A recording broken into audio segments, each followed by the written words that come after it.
Hello students, मेरा नाम है श्वेता। स्वागत है आप सभी का मेरे इस यूट्यूब चैनल लखनऊ लर्निंग में। लिसनर्स, आज के इस वीडियो में हम duties and responsibilities of a management accountant के बारे में डिस्कशन करेंगे, जो कि काफी इंपॉर्टेंट वीडियो है।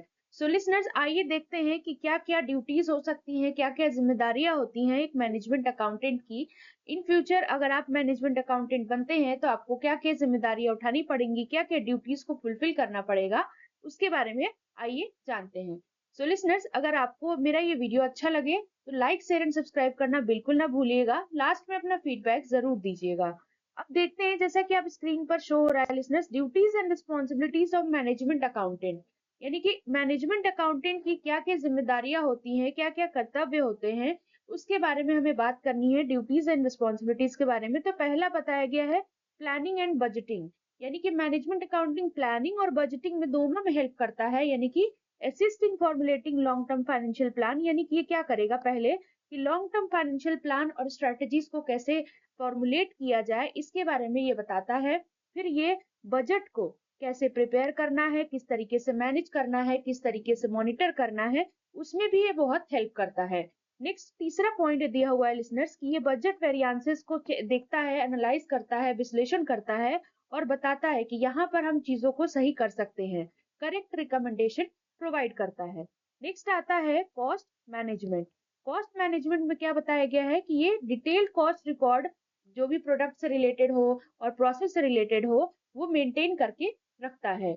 और उसके अलावा ये क्या करता है, कॉस्ट को भी एनालाइज करता है और आइडेंटिफाई करता है कि कहाँ पर हम कॉस्ट सेविंग अपॉर्चुनिटीज को अपना सकते हैं, ये कहाँ पर हम कॉस्ट को सेव कर सकते हैं, कहाँ पर हम अपना पैसा बचा सकते हैं।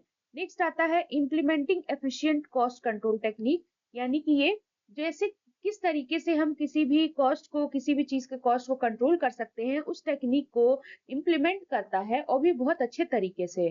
तो ये बेसिकली दो चीजें हो गई। नेक्स्ट बात करते हैं हम थर्ड पॉइंट के बारे में लिसनर्स। तो थर्ड पॉइंट आप देख सकते हैं फाइनेंशियल रिपोर्टिंग एंड एनालिसिस। इसमें क्या होता है कि जो मैनेजमेंट अकाउंटेंट होता है वो फाइनेंशियल स्टेटमेंट प्रिपेयर करेगा और मैनेजमेंट रिपोर्ट भी देगा। नेक्स्ट पॉइंट आता है हमारा कि ये फाइनेंशियल परफॉर्मेंस का विश्लेषण कर बताता है कि कैसे हम डिसीजन ले सकते हैं, कि किस तरीके से हम डिसीजन ले सकते हैं, यानी बेसिकली डिसीजन मेकिंग में ये गाइड करता है। तीसरा पॉइंट है कि ये क्या करता है, इंसाइट प्रोवाइड करता है, चाहे प्रॉफिटेबिलिटी हो, कॉस्ट एफिशिएंसी हो या फिर इन्वेस्टमेंट हो। आई होप लिसनर्स ये तीनों पॉइंट आपको क्लियर हो गए होंगे। अब बात कर लेते हैं फोर्थ पॉइंट की। तो फोर्थ पॉइंट आता है हमारा परफॉर्मेंस इवोल्यूशन। परफॉर्मेंस इवोल्यूशन में क्या करता है ये, तो मैनेजमेंट अकाउंटेंट फाइनेंशियल और ऑपरेशनल बेंचमार्क को सेटअप करता है।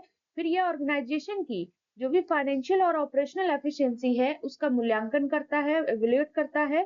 फिर की परफॉर्मेंस इंडिकेटर्स को मॉनिटर करने का काम करता है, जिसको हम केपीआई कहते हैं। अब आता है फिफ्थ पॉइंट। फिफ्थ पॉइंट की बात करें तो स्ट्रैटेजिक डिसीजन सपोर्ट। इसमें क्या होता है, तो ये मैनेजमेंट को असिस्ट करता है कि किस तरीके से स्ट्रैटेजीज को फॉर्मुलेट किया जा सकता है। फिर ये फाइनेंशियल फोरकास्ट भी प्रोवाइड करता है, फिजिबिलिटी स्टडी भी बताता है। फिर ये मेक और बाय डिसीजन, यानी कि आप या तो बनाएं या तो खरीदें, इस तरीके का डिसीजन हो। या फिर ब्रेक इवन एनालिसिस भी कंडक्ट करता है। ब्रेक इवन एनालिसिस जहां पर there is no loss no profit, वो उस पॉइंट को हम ब्रेक इवन एनालिसिस कहते हैं लिसनर्स, जहां पर कोई प्रॉफिट कोई लॉस ना हो। नेक्स्ट आता है हमारा लास्ट पॉइंट है रिस्क मैनेजमेंट। इसमें क्या होता है, इसमें मैनेजमेंट अकाउंटेंट फाइनेंशियल रिस्क को पहचानता है और फिर उनको कैसे कम किया जाए, उनको कैसे मिटिगेट किया जाए कुछ स्ट्रेटजीज के द्वारा, वो बताता है, प्रपोजिंग करता है। इस नेक्स्ट आता है कि ये क्या करता है, फाइनेंशियल रेगुलेशंस के साथ कंप्लेंट्स बताता है। फिर एडवाइस, अगर इन्वेस्टमेंट डिसीजन लेना है तो एडवाइस भी देता है। सो लिसनर्स, ये क्या करता है, एडवाइजिंग देता है इन्वेस्टमेंट डिसीजन पर। That's all. So listeners, I hope आपको सारी चीजें समझ में आ गई होंगी। वीडियो अच्छा लगे तो do like share and subscribe और हमारे चैनल पर कमेंट करना बिल्कुल न भूलिएगा। Thank you so much.